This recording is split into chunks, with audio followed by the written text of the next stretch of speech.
Well, I have been waiting with so much anticipation to record this podcast with two people who've been on the Hack My Age podcast already several times, but separately. And this time I am bringing them together. These two amazing women, they met a while back in the biohacking space along with me. And today we're going to talk about some of the misleading marketing tactics that are running out there to sell us dreams that unfortunately don't come true. So today you're going to meet a molecular biologist who is a trained cosmetic scientist, Dr. Nichola Conlon. She's from the UK and she's a skincare, and you're going to meet the skincare marketing expert, Magdalena Groselj from Slovenia. And they both have very unique insights and perspectives to all the creams and serums and lotions and potions that we try nonstop. First, Dr. Nichola. Although she trained as a cosmetic scientist, she went down the road to specializing in the study of cellular aging and a career in drug development.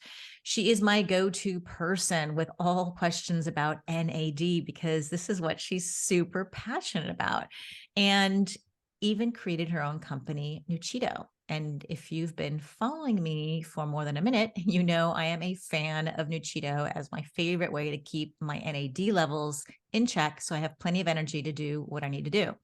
Now, Magdalena, she started out as an economist and then moved on to the beauty and anti-aging business for the last 30 years, representing one of the largest French luxury goods company, Christian Dior.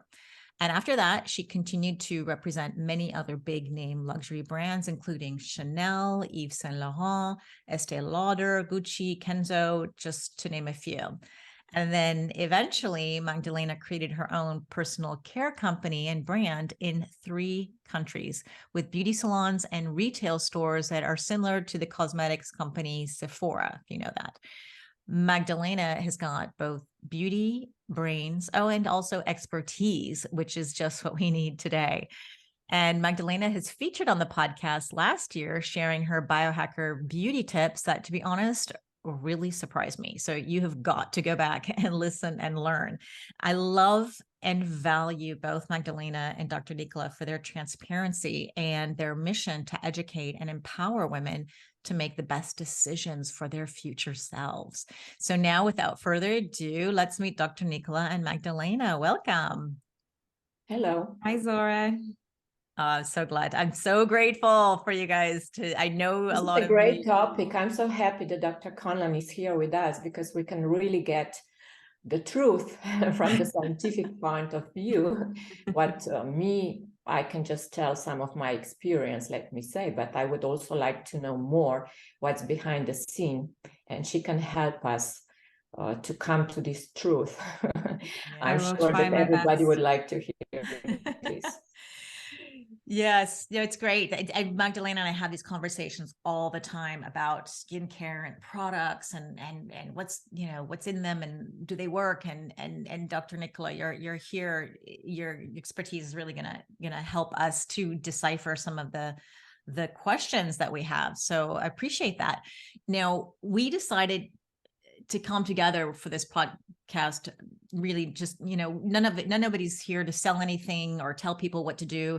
We all have nothing to hide, and we really want to just pull the mask off the cosmetics industry to empower women to make informed choices about the skincare they're taking. So by the time you get to my and Magdalena's age, we're in our 50s, you've probably fallen for every trick in the trade and bought the anti-aging cream and the transforming serum and the plump up products and the beautiful bottles. It's just in the hopes that our wrinkles will disappear and our saggy necks will tighten up. We've all been there. So there is an interesting article in Allure magazine that shared a survey by something called the Skin Store. I don't know what that is, but it's some company. And then they showed that women in the US, on average, they spend $300,000 on their face in their lifetime.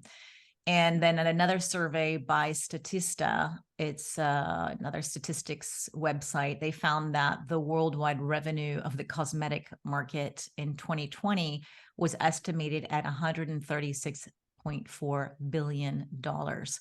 and it's expected to increase to 187.6 billion by 2026. Like, this is big business and everyone wants to be a part of it. And there's a lot of marketing magic to make that happen. And let's first start talking about what is out there. What are some of the marketing tactics that are out there that lure us to buy the latest product? So let's start with Magdalena first, since she was in this market for so long. What are your thoughts on this? Well, I fall into this field, I would say, cosmetics. When I was 25, I started working for Christian Dior to cover all the, let me say, Adriatic area, Slovenia and ex-Yugoslavia, Balkan territory. And I really believed whatever I was taught, it's true. You know, I had a lot of how to say, presentations in Paris, all around the world when they were presenting new products. And we were always told about the stories behind, because what is actually marketing? To sell a story about the product.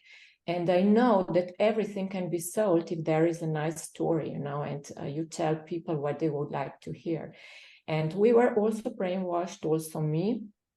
But at that time, you know, when you are in your 20s, you don't have problem with skin aging or aging in general, you know.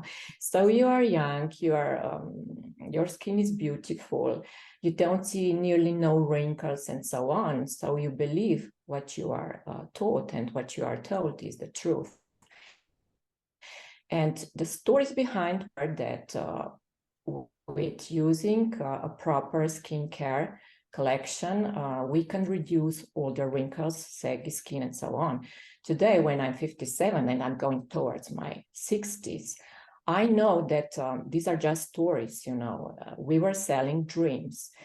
And I think this is a great news. You told us before, how much is any woman willing to spend on their looks, or on their, I mean, how they would look like, how their skin will look like. That means that they are interested in to take care of themselves, but I'm not sure that they know that skincare products are not enough, because we have to do, first of all the other basics, you know, that we can have a beautiful skin. Skincare products are then just give us additional value. So that means, you know, a healthy lifestyle, the real food. For me, if you ask me what's the most important thing, it's just no sugar, because sugar is the biggest enemy for skin aging. So to drink a lot of water, to sleep well, avoid stress, and so on. Nobody is thinking about that, because this is not that easy to do. It's not, you cannot see the result from today till tomorrow, but you can believe that the product will give you this result with one bottle, let me say, in a month's time. People always try to find shortcuts, and it's just not like that, unfortunately. I think that so far there is no magic formula, no magic product which can help to reduce wrinkles, except maybe Botox injection. But this is only for 4 to 6 months. And then we are there again, you know, and we have to repeat the procedure. So I learned now, when I'm older, that we can achieve maybe really good results only long term, that we start on time in our 20s, or latest in our 30s, when our skin is still in good condition, with a healthy lifestyle. And then, of course, all the time that we take care of our skin. I have to say, I'm very grateful to my parents, because they were both taking care of their skin really very well. My mom looks perfect. She's 80, and let me say, it's not enough to just have this skincare regimen you follow. Of course, I'm also a big advocate of non-invasive cosmetic procedures, because I'm honest, I don't like wrinkles. And of course, I could not look like that at 57 if I wouldn't use Botox and certain other procedures. But nobody with these procedures can achieve good looking skin texture, smaller pores, no pigmentation, and so on, only with non-aesthetic, with these not aggressive aesthetic procedures. So I would say that we have to look on a long-term basis, that we start on time already in our 20s. And I would always point out that we have to take care of our skin to protect against sun damage, UVA and UVB rays. That's my point of view. That's the most important products. And if I knew already then, maybe my skin would be even better, because in 80s and 90s, nobody told us to avoid this too much of sun exposure, because we were nonstop on the beach. I can still remember, and the damage was done. And then it's very hard to how to say, to reverse this damage, because we know what sun can do to collagen and elastin. I don't think your skin can get much better, Magdalena. It's like so perfect. Maybe because I was so young then, you know, the damage can be still reversible, let me say. We can still do something, you know, because when we are younger, you know, we are not losing collagen that much, but every year there is certain percentage, and then it's accumulating. And then when you come to your 40s, you can see the damage. And it's then hard to do something, you know, to get rid of these exactly, I would say. Exactly. And by the way, anybody who's watching the YouTube, Magdalena's skin really is like that. I met her in person in London last month. So it's not a filter. So it's true. So Dr. Nichola, what are your thoughts on this? Yeah, I think as you said, Magdalena, it's a lot about storytelling. When it comes to skincare, it's a lot of the marketing and the advertising is made to appeal to our emotional buying habits as opposed to our more logical buying habits. And for me as a scientist, you know, I am trained to see through that.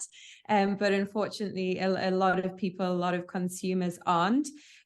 So often they do invest in such products because they generally believe the story and believe that this is going to do something for them.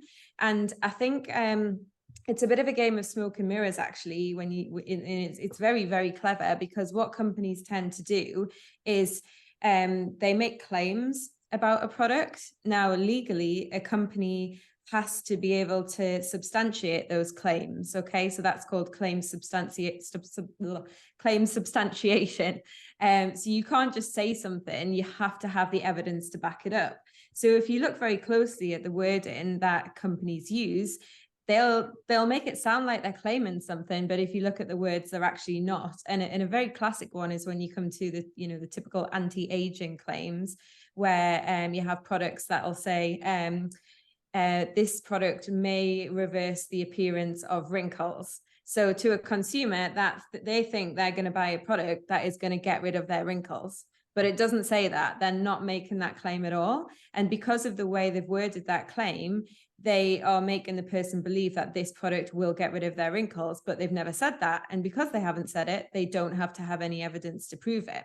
But then what you'll often see is they'll have some sort of clinical evidence. They'll have a study that'll say, oh, you know, 80% of so many women felt like this product increased skin hydration or something like that. That's a lot easier to measure and a lot easier to achieve. And then in the person's mind, they're like, okay, so they've got clinical evidence. The clinical evidence isn't actually supporting what they believe they are buying into, but psychologically, they're like, okay, there's some substantiation here. So then they go away buying a product that they believe is going to do something that's never actually been claimed, and the company can completely get away with it. So it's actually very, very clever how companies actually do it. And I'd say the majority of products out there, you know, no matter how scientific they try to make themselves sound, when you actually dig into it, they don't have the sort of evidence to back up what you think they are claiming. Yeah, actually, I completely agree with you. I learned a lot, exactly what you said, when I started to look into distributing products from New Skin. And I would go to all these meetings and they would explain actually on a scientific level. It was pretty impressive. And I felt, I still feel they're really transparent, that company, because I do remember them saying, yeah, explaining exactly what you said. We have to say that, and this is the reason. And there was and I remember some cellulite cream that they were selling, and they in the bottle or somewhere on the website, I remember seeing this just uses the reflection of light. It doesn't actually take off the cellulite. And I was like, that's pretty bold for a company like really be that kind of transparent. But I did learn a lot, exactly what you said. I was so surprised. The first time you hear this, it is a bit of a shocker. But I think everybody needs to be aware of that and try to make these informed decisions. And I remember that company in particular they had all this technology, gene science technology that actually they spent millions of dollars on it. So they could actually claim this is based on gene science, for example. But then I noticed other companies that were sort of similar. They were trying, I guess it was right when the Human Genome Project came out, and everybody was using this gene science, and people would have to write inspired by gene science. They couldn't use the words, backed by science or whatever. But there's such subtleties in the wording that our brains don't register that. We just say, oh, wrinkles gone, or removes wrinkles. And we eliminate all the rest of the wording. So I'm so glad that you pulled that out. And there's other things that I think are quite tricky in the sense that, and I don't really know how much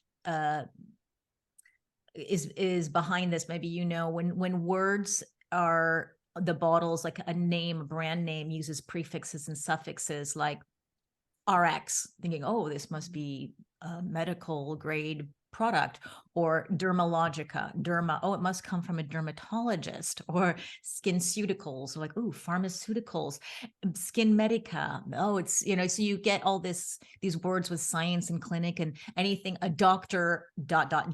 and insert any name you want to have, doctors so-and-so skincare. And so you seem to have, at least the consumer, even I was thinking, gosh, that must be a better product. It's more expensive. It must be backed by science or backed by a doctor or whatever. What are your thoughts on these types of wording in terms of brand names? Yeah, it's all marketing. Unfortunately, it's all marketing. And everything, not just the names, but the appearance of the packaging. The amount of bottles that you see that are made to look like some sort of clinical medicine bottle or something. It's just all white and very simple, or or a brown bottle. And hats off. It works. It actually works.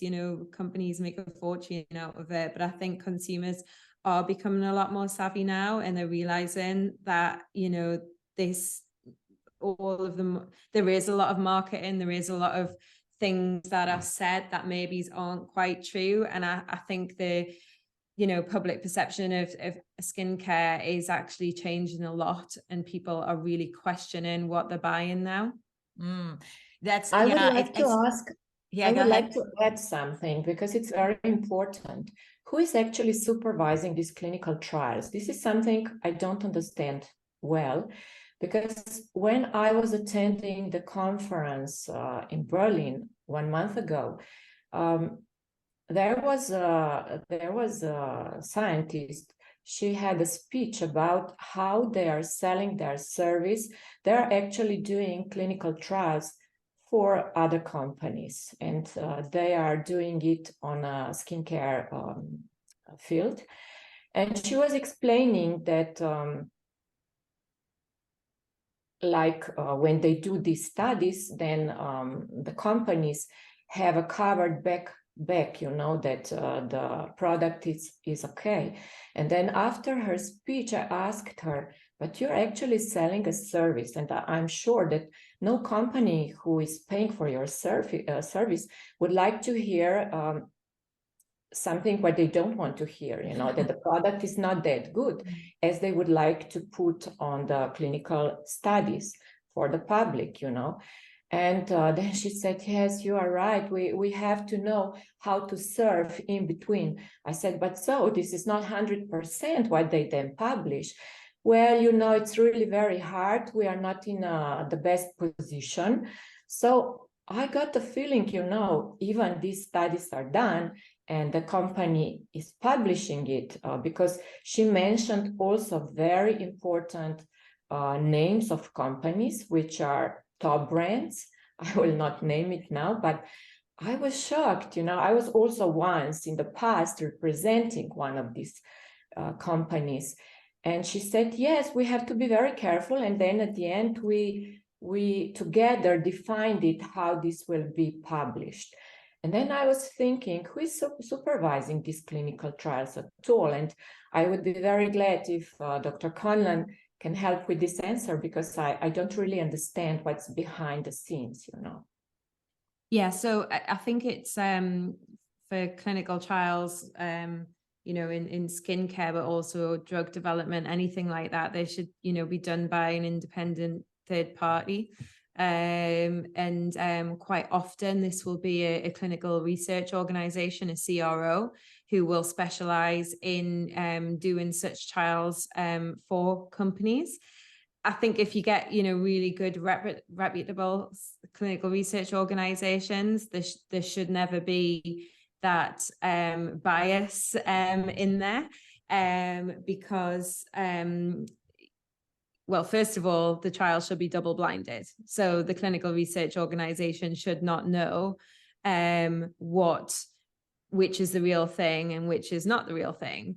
And therefore the contract should be organized that the person who's, you know, the company who owns the product, who's asked the clinical research organization to perform the trial, should have the trial performed blinded. The results should then be delivered blinded, and then after payment, you know, it should be unblinded, because that would be the most sensible way to do it, so that nobody knew what the results were before any money or anything changed hands. And that's what should happen.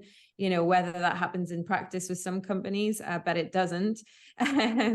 But you know, it's very hard to know what goes on behind the scenes. And I think that, you know, the clinical testing of products is a really important thing that, you know, probably we could discuss you know, a bit further. It's incredible. Yeah, because when I see third-party studies done, you have more confidence. Oh, okay, it's not the company, it's out of their hands. But now we have to question, who is the third party? Because if it's the one who Magdalena met, then you go, well, then maybe that doesn't mean anything. And so do you know, Dr. Nichola, are there big companies out there, third-party testing companies that are reputable that we should be looking for? There are a lot of different ones, and I couldn't tell you off the top of my head which ones would be reputable and which ones wouldn't. But I think it's, yeah, you know, I don't even know whether the companies would disclose who they used. Mm-hmm. Unless, of course, the best sort of clinical studies would be ones that have been performed and then published in a peer-reviewed journal, which means that not only has a company done the testing, but also, you know, experts in that field have then checked to look to see if the data is being analyzed in a fair way, if the interpretation of the data is fair and not over-promising or over-interpreting what's actually there. So that they would be the types of studies that you would really be looking for as a gold standard. So that exists, then skincare companies would do that. They would pay for, I mean, it's because I know other products maybe, but skincare, I'm wondering. But few and far between. So there are some instances where companies do this level of testing. It's a kind of a catch-22, and it's because you know, if companies can get away without doing it, they'll not do it because it's expensive and there's no legal requirement to do it. So as I said before, they've only got to be able to substantiate whatever claims they make. So if they're just saying, well, you know, this is going to improve the appearance of your skin, then all they need to do is get 50 women and or men and, you know, get them to test it for a couple of weeks and then go, well, you know, do you think it made any difference? It doesn't need to be blinded. It doesn't need to have any proper controls. It just needs to have had something done to be able to make that claim. But, you know, there are companies out there, and I think more and more appearing, that actually are doing better trials. I think a key thing to look out for when you're looking at data on products, especially trials, is to look at what the trial is actually on. Because what I see a lot of is where a company will say, oh, our product does whatever. Let's just say it repairs our DNA. I'm just making this up, but our product repairs DNA. And then you look at and they go, we've got clinical data that show it does. Then when you look at the clinical data, what the clinical data is actually on is a very particular ingredient within that product. So the way skincare companies usually work is they will buy active ingredients from raw material suppliers who'll sort of do all the research on particular ingredients, do some testing in cells, maybe do some clinical testing on that very particular ingredient. They'll then put together a data pack going, oh, this ingredient will repair DNA, or it'll do this, or it'll do that. And then they sell that raw material to the big skincare companies. The skincare companies then put that ingredient into their product along with many other things and then go, oh, our product repairs DNA. It's been clinically tested, but it hasn't. What's been clinically tested is that particular ingredient. And that doesn't say that when you put that particular ingredient into that finished product, that it still has the same effect, because it's very well known that when you're formulating products, you know, just by the action of mixing these ingredients or putting them into an actual cream rather than, you know, just the pure ingredient has a massive effect on how well they work. So that's something to be really considerate about when you're looking at clinical data. Is it on the finished product or is it on an ingredient? I've noticed that too when I've researched companies or researched products, and I'll be impressed. It's like, oh, they've got some studies here. So you go open the study and it's not a clinical trial on the product itself or at all. It's the active ingredient. It's in there. And you're absolutely right. Products can have a synergistic effect, good and bad, when they're mixed together. And, you know, that's just another little loophole. I'm so glad you brought that one up.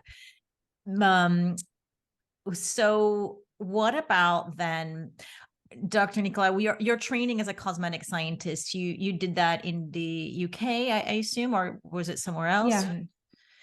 Is it any different than what you'd find in training in the US?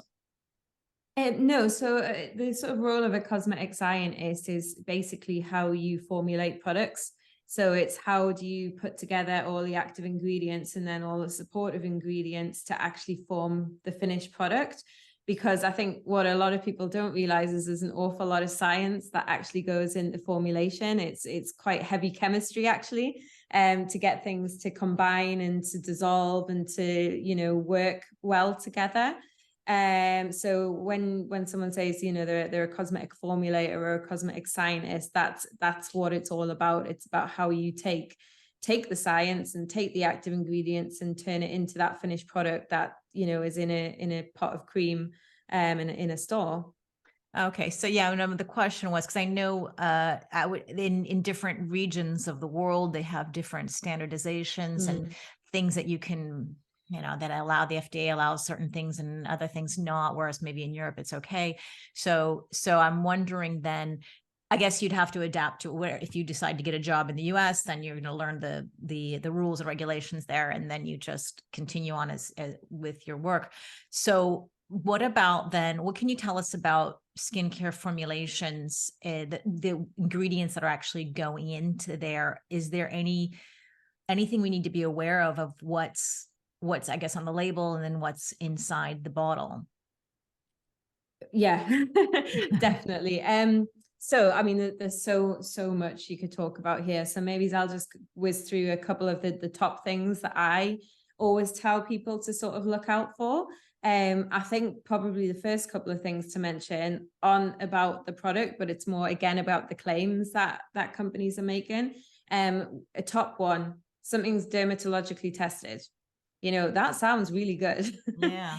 It means absolutely nothing. Like literally nobody even knows what it means. It basically, to be able to put that on, just has to say that a dermatologist has supervised some sort of testing on it. It doesn't say what the testing is, what the outcome of the testing was, or anything. It means absolutely nothing at all. That's crazy, because if you think, if you're allergic to something and you go, oh, I can't have that, whatever, oh, it's been dermatologically tested, then it must be safe and doesn't have that, you know, that's what I would think if I had an allergy to something. Yeah, exactly. So I think that's the first one to look out for. Just if something says dermatologically tested, doesn't mean anything. The other thing is a lot about the sort of free from and, you know, the clean beauty and all that area. That's an area that I personally find a bit misleading, because a lot of companies have sort of gone on under this trend of everything needs to be super clean, and things should either be natural or if they're not natural, they're all chemicals. And all chemicals are absolutely terrible.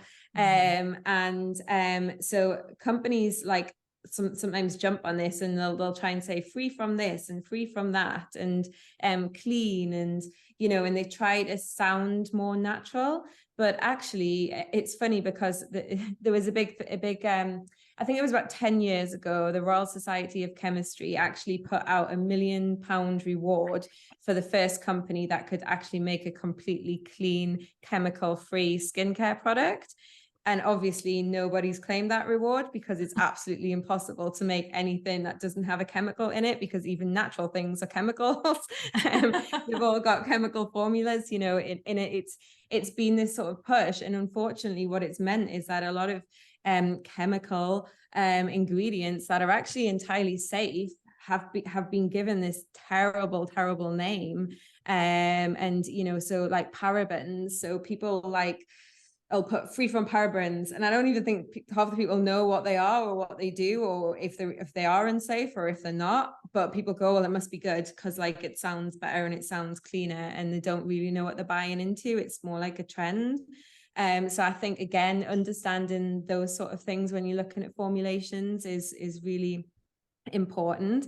So Can I think can I ask you about parabens, since you're on this? Because this is what I learned, and you can confirm this or debunk it. I found out through, what's her name? Paula, there's a company. Oh, she's got an ingredient list, Paula's Choice. Oh, yes. You know, yeah, she's got a great, at least for me, it seems, and you tell me if you think, is ingredient list. So for when I look at a product, I like to go to her site, and you just literally type in the ingredient, and it's like good, better, bad, and why and what it is. And I learned from her that parabens, in fact, is quite organic or natural. And then because of some stupid study that came out where they were injecting, I don't know, parabens, like mega amounts into the eyeballs of rats or something ridiculous like that, you know, they came out with this claim, and then everybody jumped on the bandwagon and said paraben free. And then what happened is that they had to replace parabens with something synthetic and actually more, like actually that's chemical, and you know, that not that great. And I guess it's a preservative or something. Is that correct? That is absolutely correct. So what happened, and it's been so frustrating to a lot of cosmetic formulators. So parabens worked very, very well, very effective, very safe as something that works as a preservative in products. And basically some study came out where they were looking at breast cancer tumors, and they found that these breast cancer tumors had parabens in them. So then they came to the conclusion that, oh, it must be from the skincare that the women are putting on their face that somehow these parabens are getting in the tumors. So then there was a big thing that parabens cause cancer. Then what happened was they actually looked at the actual study, and there was just as much parabens in the control samples as the cancer samples. And what had actually happened was it seemed that they were washing the slides that the samples were on with a paraben containing solution. But obviously no journalist ever reported that side of it. And by that point, it was all over that it caused cancer, and therefore nobody would touch them. So people started using alternatives.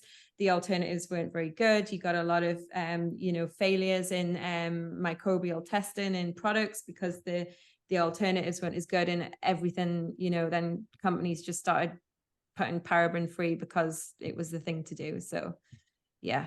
Oh gosh, so wrong. Yeah, it I is. didn't know. And It's a pity. It's a pity because there's a lot of stuff that's almost like a whole other conversation. So, okay, Magdalena, do you have any thoughts on this? Well, this is something actually I didn't know, and I'm thankful for this information, because I'm also testing like that. When I want to buy something, I'm also testing the ingredients, and if it's written paraben free, for me, it's then the article, it's okay, the product should be okay. So this is something I didn't know, and I'm sure that many of the listeners will hear it for the first time. So thank you for this information. Oh, I'm glad that because I've been sharing this information when I was doing conferences in Hong Kong and had these slideshows and I'm like, I hope it's still, I hope it's really correct, but that's really good to hear confirmation. And I totally interrupted you, Dr. Nichola, but I really wanted to talk about the parabens. Were you going to say anything else after that? I guess the other thing, if the question was what should you be looking at when you're looking at formulations. I think one thing to teach yourself to do is how to read cosmetic labels. And I think there's a few tips that people don't know that would probably be useful. Because let's be fair, when you look at the back of a bottle and you see all that small print, it can be, and all the long complicated words, it can be quite off-putting, and you just assume, okay, I'm going to trust this company that whatever those big long words are safe and effective. But basically the list on the back is called the INCI list, and that's basically the international names for all of the cosmetic ingredients. They all have to be standardized so that it doesn't matter which country you're in, you can tell something is the same ingredient. And the way that the list on the back of a bottle works is that it goes in order of what's contained the most in a product to what's contained the least. So the number one ingredient on that list is whatever is the most by volume in that product. And basically then it goes down in descending order until you get to 1%. And then anything below 1% can then be listed in any order below that.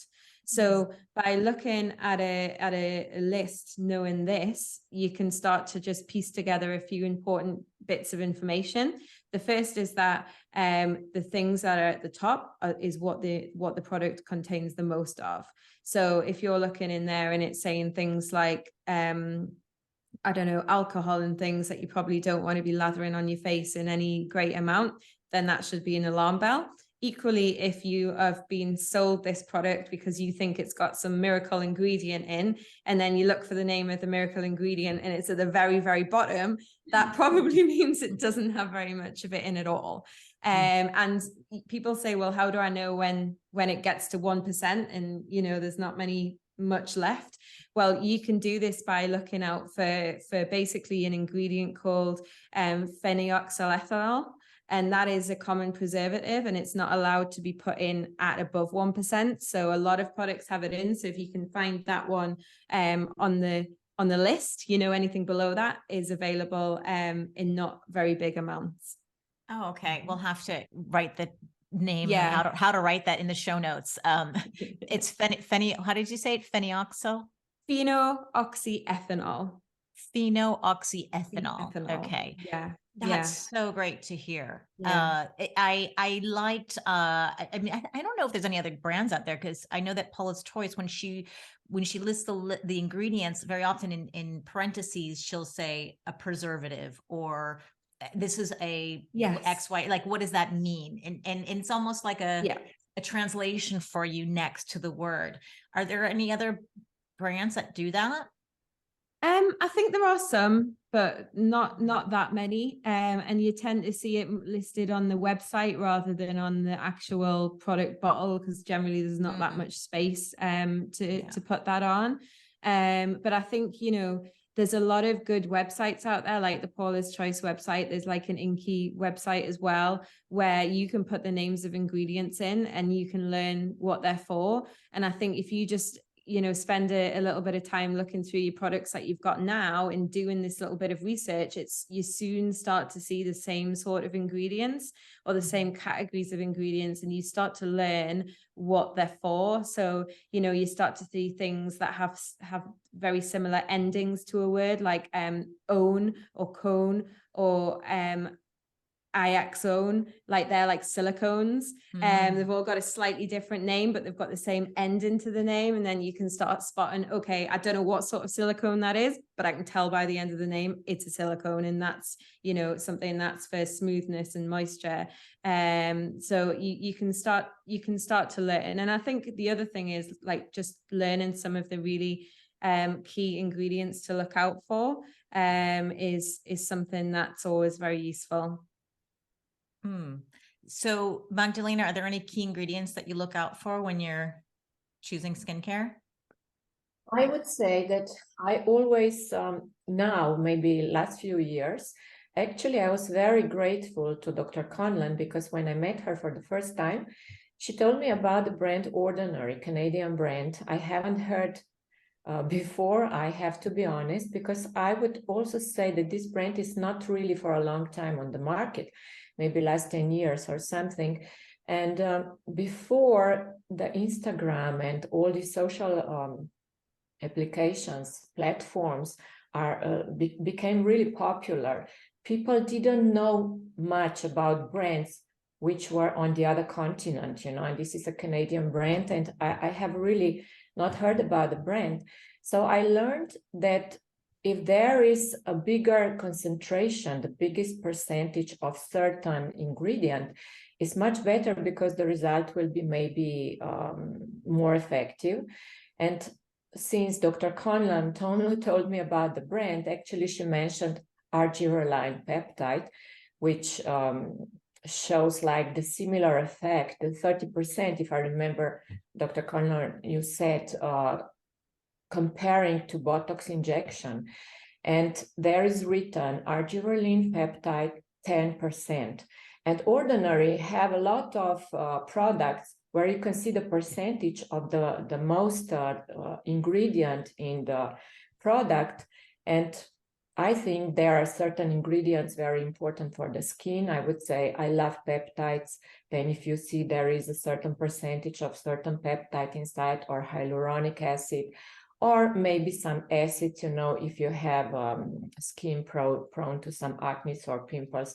I think this is important, because in the past, I didn't know there were so many ingredients. If I take one product, there is maybe 10 to 15 different ingredients. And these kind of important ingredients are maybe just in a small percentage, so 0.5, 1% or whatever. And I would say that the result is not that much seen on the skin. So I go now more or less for the serums, because I think they are more clean, more the higher percentage of important ingredient. And then the cream is for me like, you know, to give hydration and moisturizing effect. But for me, number one is a serum, where you can see really what is the most important ingredient. And for me, so far, the peptide serums shown the best results on my skin. And I'm happy. I did some posts lately, because people are asking me, what do you apply to your skin, because you have a beautiful skin.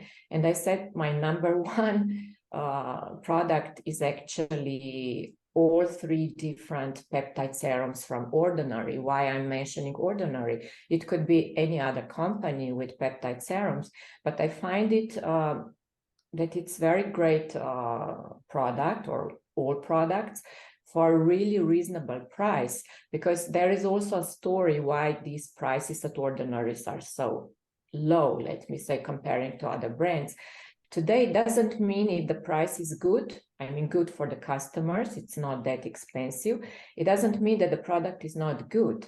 They just didn't decide for a huge marketing campaign. They didn't invest a lot of money to marketing because people themselves who were satisfied with the result of their products, they were doing some advertising via Instagram, TikTok, Facebook, whichever platform, social platform, for free, because they want to get some publicity for themselves and they want to show, the results, good results of the skin. So I would say this brand was, as far as I know, and I am watching lately, last few years, they're getting free publicity from customers who are very satisfied with the results of their products. And that's why you can get a good product for, let me say, reasonable price. So I go for the percentage of cleanness of certain ingredient, and I love the serums most, and then I combine with other products. That's my now go-to formula last few years. And I would say that maybe if I didn't meet Dr. Conlon, I wouldn't know for the brand, or maybe today already I would.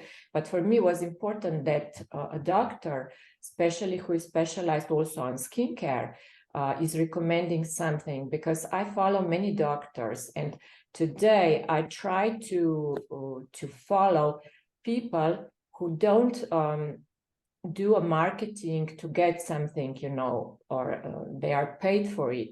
They just do because they would like to inform their customers what is really good, and they are not connected to the company. And I'm following certain people like that, and then I try to test the products. And if I'm really satisfied, then I make a post. I also don't sell anything. I'm just happy that I can share, something that is really good. It shows results to some friends, to some followers, because I think this is important. When somebody is promoting something, it's an influencer, it's a celebrity or whatever, we don't know what is behind the scenes. But I mean, many people don't know, but I know today that it's always a very well-trained marketing team who is paying this celebrity, or it's even celebrity's product. And then it's already a question if we can trust, if we can believe the results are real, So I'm happy that we are today here, and there are also many other friends or people on Instagram who try to educate their followers about products which are really good for your health, or they give certain results. And I think this is what we should all do, not to promote because of the money, because, there are so many products, like, I don't know, I will not now tell the names, that some products will make your pores disappear, or that they will make your wrinkles disappear. I know personally, because I'm really all of my life in this business, and I tried so many different products, that nothing will help, without this basic healthy lifestyle. So then you should know there is a well-paid marketing team behind the scenes you don't see, and they just would like to sell a product. Lately, I bought a course, Digital Marketing Sales, because I would like to be, how to say, on the wagon to the future. Today, everything what you would like to sell, it should be online, because people more or less, the habits are changed. So we more and more buy products online. So there was a perfect suggestion, or to teach us, that you can sell whatever you want. It doesn't matter it's a good or not good product.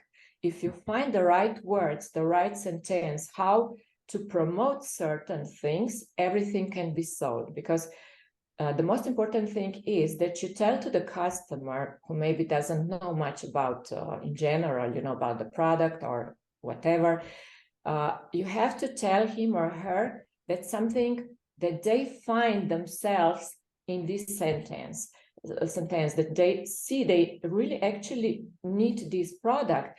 And after all, at the end, they are like grateful to you that you help them find this product because they know they need it.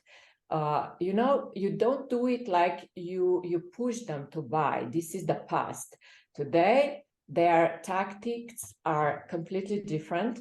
They write, they do the publicity, the advertising, the way that the customers see in this advertising themselves that they really need a product, and then they are grateful. Oh, it got stopped for me. That you are offering this, I'm sorry, Magdalena. and that they can buy for their problems. Saying that to myself, I mean, everyone can actually sell whatever if they can find the right words to come to the customer. So this was the connection. Actually kind of scary thing, Yeah, because no, now, it is more or less everything. Do you hear me? Yeah, no, the connection was off for a bit, but yeah, no, I appreciate you, revealing that. It's super important. We have very little time now, and I still have like so many questions, but I want to, because Dr. Conlon is an NAD expert, this question is really for you. There are some skincare lines out there that have NAD precursors to raise NAD plus directly in the skin cells. And maybe you can explain quickly what is NAD, and for the full explanation, they can go to our other podcast interview. But my question is, do we really need NAD in the skin? And if we do, can a cream really bring NAD into the skin cells and then do something for us? Okay, yeah. So NAD has definitely become a buzzword within the sort of aging field. And the reason for this is because NAD it's found in all of our cells, including our skin, and it's very important when it comes to aging, because it's very important for producing cellular energy and also for empowering cellular repair within the cells. Now, unfortunately, as we get older, our NAD declines. And this is a problem, because if NAD goes down, it means your cells have less energy and they also get less repair. And it's known to decrease with age in every single cell in the body, including your skin, and especially in skin that has been exposed to the sun. You see a bigger decrease in NAD in sun-exposed skin as opposed to areas of your body that tend to be covered. Now, boosting NAD basically switches back on cellular repair, which can improve skin quality. And also NAD increases cellular energy, which again empowers the skin to have better turnover, increase barrier function, and things like that. And it's not only beneficial to the skin, it's beneficial to every cell in your body. And for that reason, there are a lot of companies out there that are trying to boost NAD. My company is a supplement company that boosts NAD. But this specific question is all about skin, because we have started to see a lot more companies that are advertising skin creams with NAD in it. There are quite a few different ones, and they all have a slightly different approach. Some companies that I've seen, they just put NAD into the cream and say, NAD is a good thing. Let's put it in a cream, put it on our face, and hopefully it'll get into the cells and do a good job. Now, I would say for those approaches, definitely doesn't work. NAD is very unstable. It does not survive well outside of the body. It doesn't survive well outside of the cells. You can't just pop it in a cream and hope that it's still going to be in good shape and actually get into the cells.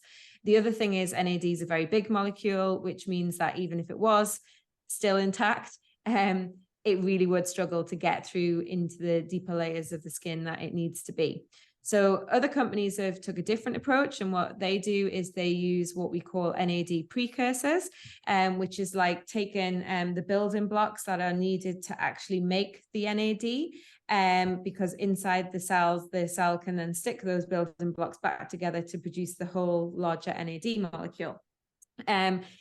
Again, the data are out there to show that these molecules actually pass into the cells is very sparse, especially for things like NR and NMN.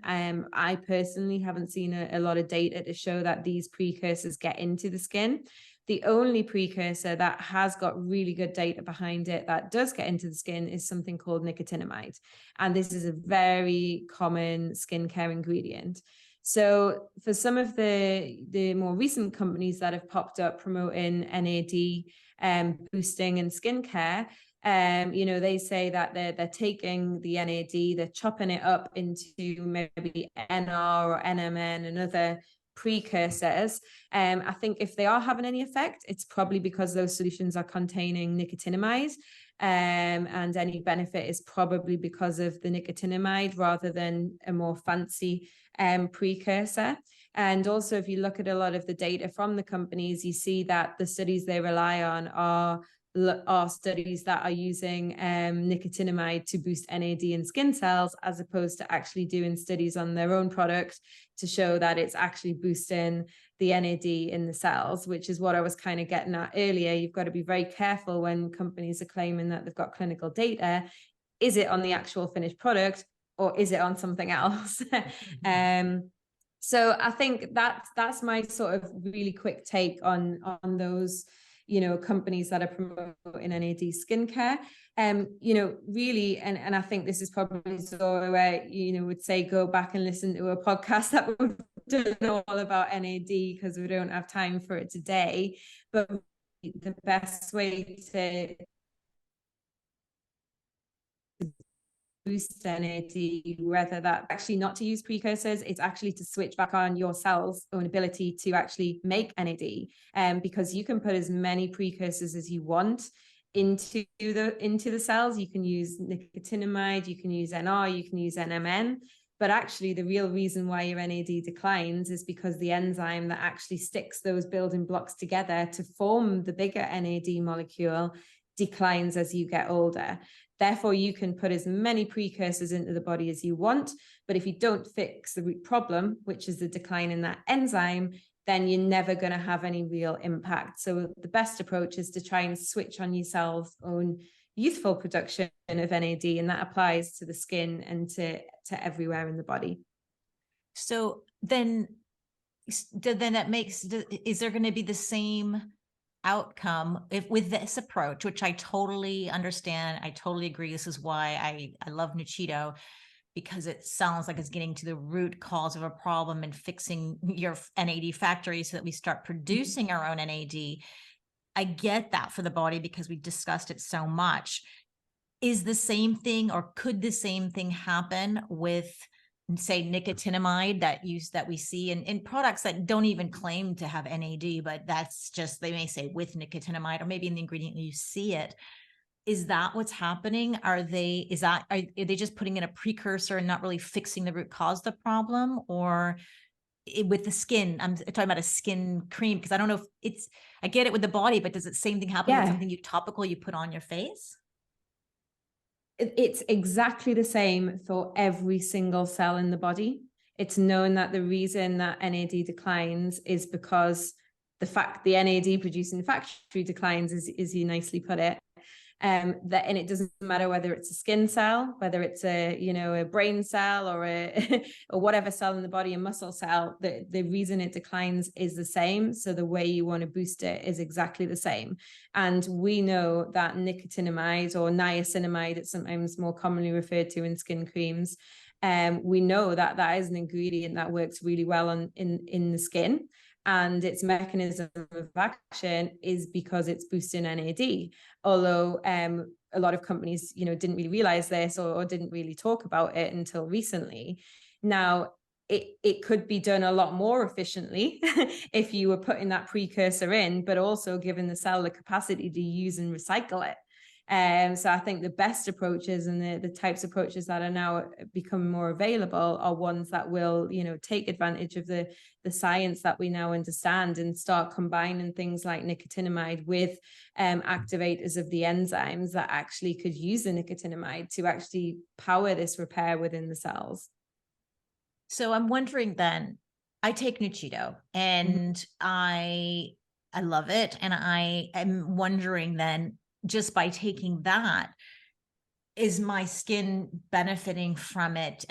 Is it getting, because I understood that, I don't know in terms of Nuchido, but in terms of NAD precursors like NMN and NR, it doesn't actually get to the skin. It's kind of like the skin is the last. It goes to repair so many other things and maybe not even get to the skin. So the question is, if I'm already taking Nuchido, then maybe I don't need a skincare that has NAD, or am I actually going to benefit with, assuming that there is a product that has something, because as you said before, it's not as stable. If it's NAD, obviously it's not going to survive to get to, by the time it gets to your skin. And then is it the molecule that's too big? Will it get to the cell? So I'm just saying, assuming that you could find a way that actually got into the skin cell, is it even worth it? Or is it just better off taking Nuchido and forget the rest? I mean, do something else with my skin. Yeah, I think, it's a great question. We're obviously sitting here talking about topical skincare, but actually everything that we experience, especially in terms of skin health and aging, is ultimately starting inside of us at the cellular level. So really that contradicts that everything that we try and do, which goes from the outside, really we should be starting from the inside. So we know that taking supplements to boost NAD such as Nuchido does improve skin quality and skin health, but often it's one of the later effects to be seen, as the NAD is almost prioritized for other body systems that may be requiring it more. It's very well known that often the first thing to go when our health goes is the quality of our hair, skin and nails, because the body doesn't prioritize it as much. But we do have customers that report a huge benefit to the quality of the hair. So we know that addressing it from the inside Oops, the connection lost you again. Actually has a benefit on the out. It doesn't have to be NAD. It could be, other really key ingredients that would benefit working from the top down, if you want to put it that way. Magdalena, do you have anything to say about that before I move on? Oh wait, I completely agree. I think it's important how we live healthy. I can hear you. I say that very important is our healthy lifestyle, what we eat, that we exercise, that we drink a lot of water, that we take supplements, that we sleep. I think this is like the basis. And then skincare products are just additional value. Of course, we have to put something on our face, otherwise it will be dry, right? The skin will be dry. But I think, like Dr. Nichola Conlon said, it's important what we eat and also some additional supplements, especially when we are in an aging process, because the body is not producing enough of certain things. So I agree completely. And I'm doing exactly the same. So that's why I said, it's never just one supplement, or it's never just Botox, or it's never just a cream. It's the holistic approach, I would say. Yes, of course. But we need the cream anyways. I think that's like a supplement. Like we can't, like you said, it'll be too dry. I don't know, something it's like the add-on so we do eventually need that, but it's always the first thing. I totally agree. I know Dr. Nichola has to go. Do you have time for one more question? Yeah, absolutely. It's fine. Okay. So let's choose this one because I don't know if you had a chance to research this one, because it has to do with the mitochondria, and NAD and mitochondria go hand in hand. I've seen or read somewhere lilac cell culture extract in a serum may be able to stress the mitochondria in order to improve skin quality. Do you know anything about that? Not a great deal. I've had a very quick look, and I think this is probably a classic case of something that is being tested in vitro in cells, and then how, well, it actually translates to having an efficacious effect when it's then combined in a product and put on actual human skin. I'm not 100% sure if I've actually seen any research that shows on human skin that it's actually doing anything to the mitochondria. Yeah. Okay, so that's to be continued. Then what about things like typical things that we hear about CoQ10 and collagen, elastin, hyaluronic acid? We already know peptides. There's things also, just exosomes, C60, just so much stuff out there. Is there anything we should be aware of? I think there's a lot out there. I think, there's a lot of things that do work and have good evidence, and there's also a lot of things that don't. I think just to pull a few out of what you've just said. So collagen, elastin, they are absolutely pointless when you put them in a skin product. And they are what makes up the matrix of your skin. Now, that's like saying, well, if a house is falling down, you're just going to throw some bricks at the wall and hope it all pieces back together. Like, it doesn't work like that. But again, this is this emotional and, this marketing where everybody knows collagen has something to do with skin. They don't, a lot of people don't know what, but they go, oh, it's got collagen in it, and that's something good for your skin, so therefore it's probably going to work, and actually don't realize it, it's absolutely useless.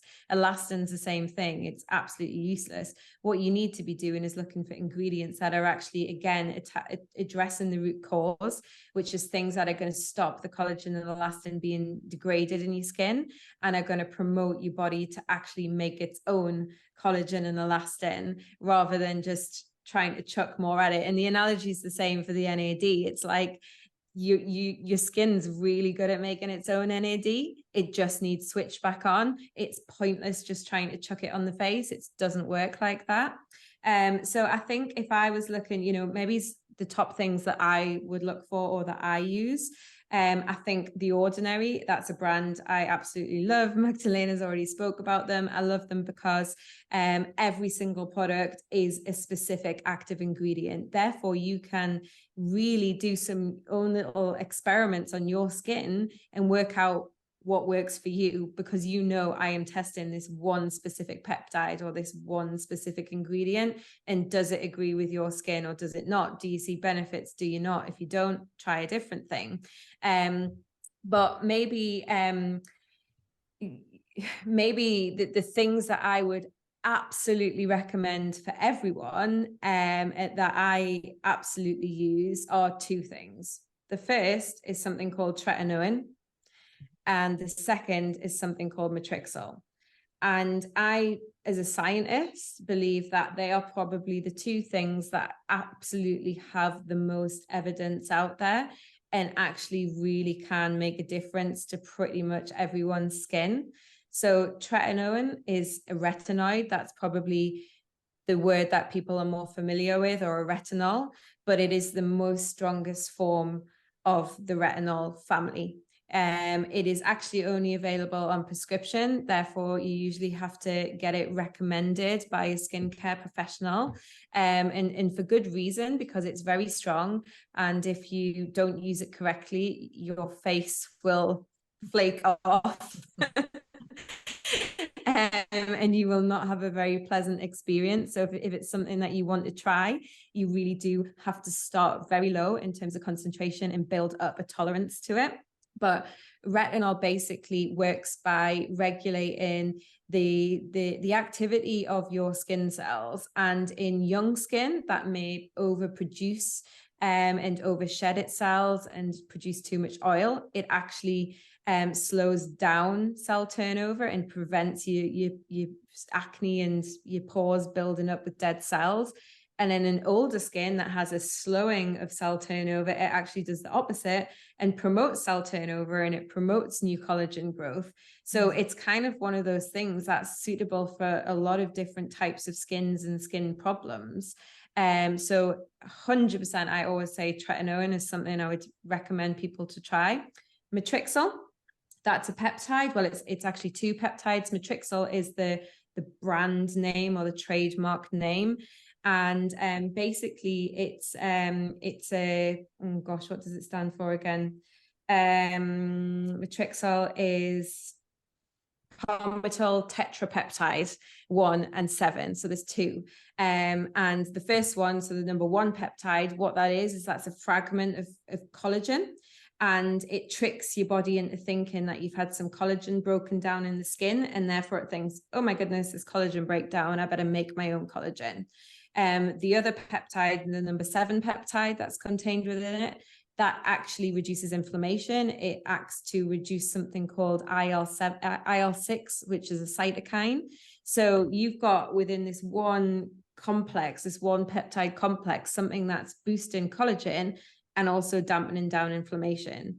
And, you know, redness and inflammation and loss of collagen is pretty much, you know, 90% of the problems with aging. And again, it's got good clinical research behind it. So I think they would be my top 2 ingredients to kind of look for. Yeah, you named 1 brand and 2 ingredients. So if somebody found a brand that had with matrixyl or with tretinoids, that's enough? Or you're saying they should just go and buy the pure product, get the prescription, or go to tretinoin? You probably wouldn't find pure tretinoin generally combined within a product. You'd buy it pure because it is literally something you've got to build up. So usually it's specially formulated, but there are a lot of online companies that do that.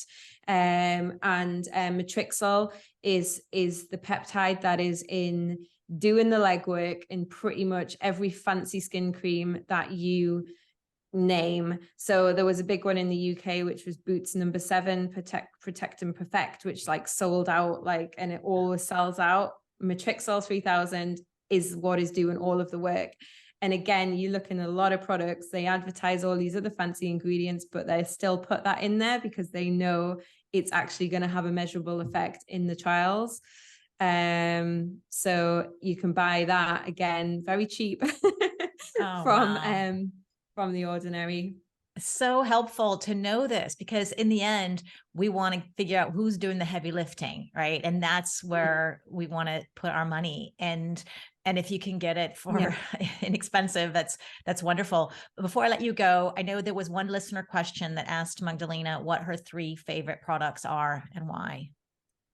We know already it's The Ordinary. I'm completely with Dr. Conlon. Not only this, you know, Ordinary, of course, but for me, sunscreen is very important with SPF 50+, because I think if we start on time when we are younger, we can avoid certain damage on the skin, because we know what UV rays are doing to our skin. But then, of course, I am for retinoids. Tretinoin is great, but also other retinoids, vitamin A creams.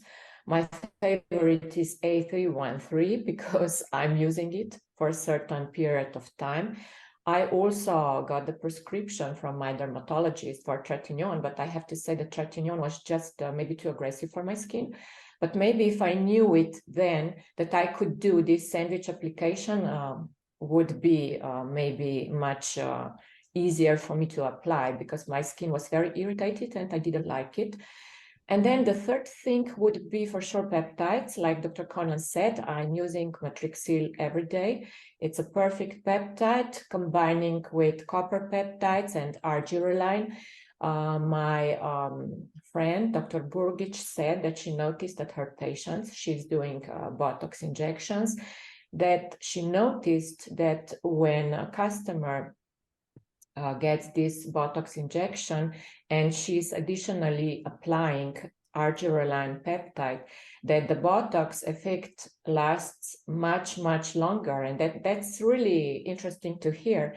So it's also helpful. So peptides for sure, additionally, yes, and maybe some antioxidants, vitamin C, for example, or maybe some other kind of antioxidants. This is from my side, but never forget, the basics. So that means healthy lifestyle and everything what is leading, that you feel and look great. It's not enough just to apply some skincare products that your skin will look beautiful. I think it's just no go. Oh, Everything great. should be combined together. I'm so And glad. supplements, don't forget about certain supplements. I think they are also important. That'll be for another. We'll have to have another podcast. There are so many things we can, put into this story, but Yeah, no, we'll do another podcast because I still have like 10 more questions to ask and we have to let Dr. Conlon go. But I think we got a lot of great information here to get started. And before I let you go, Dr. Conlon, is there any last words you'd like to say to empower women over 50 in her decisions on skincare? Yeah, echoing what Magdalena's just said, aging starts from within. Everything we do, especially for our skin, we think the obvious thing is to go from the outside, but it's the inside. We have to do everything that we can to improve our cellular health, because if we can get the cells underneath working well, then the results will show on our skin. And that's everything from the healthy lifestyle to the exercise, and really importantly in women, hormones. Hormones have a huge, huge impact on our skin. So actually taking into account all of those different things is really going to have a major impact.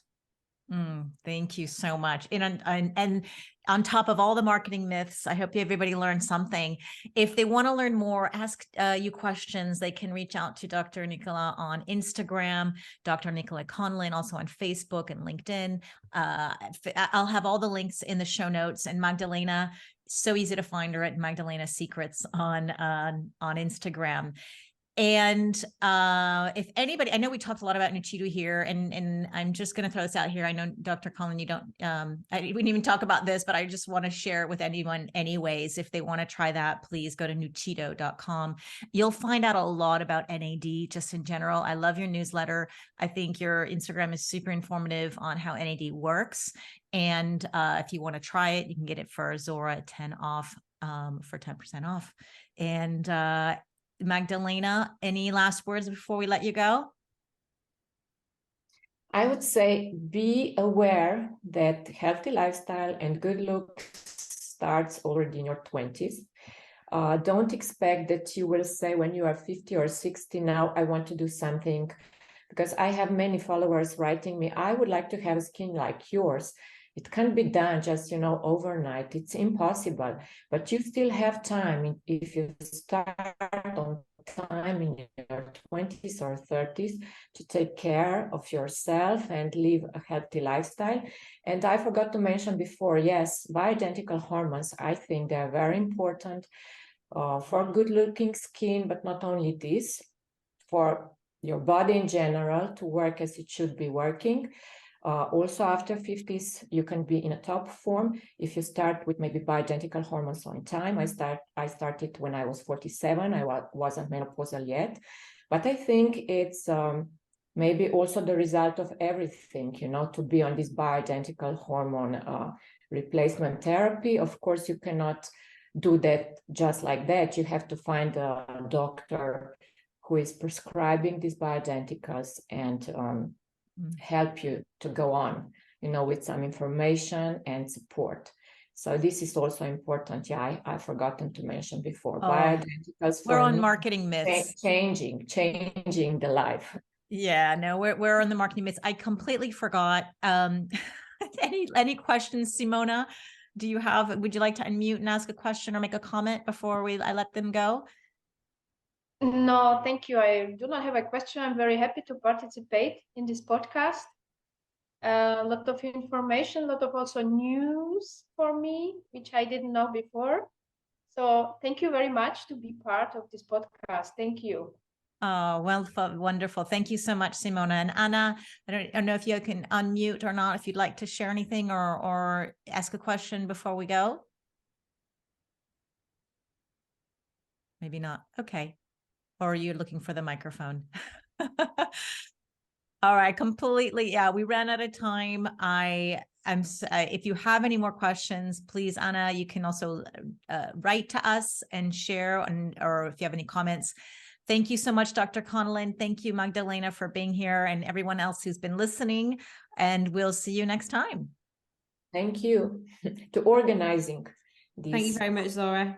Great podcast, because I think we found out a lot of things. Even I was working in cosmetic business so long. I have learned something new today. So thank you so much.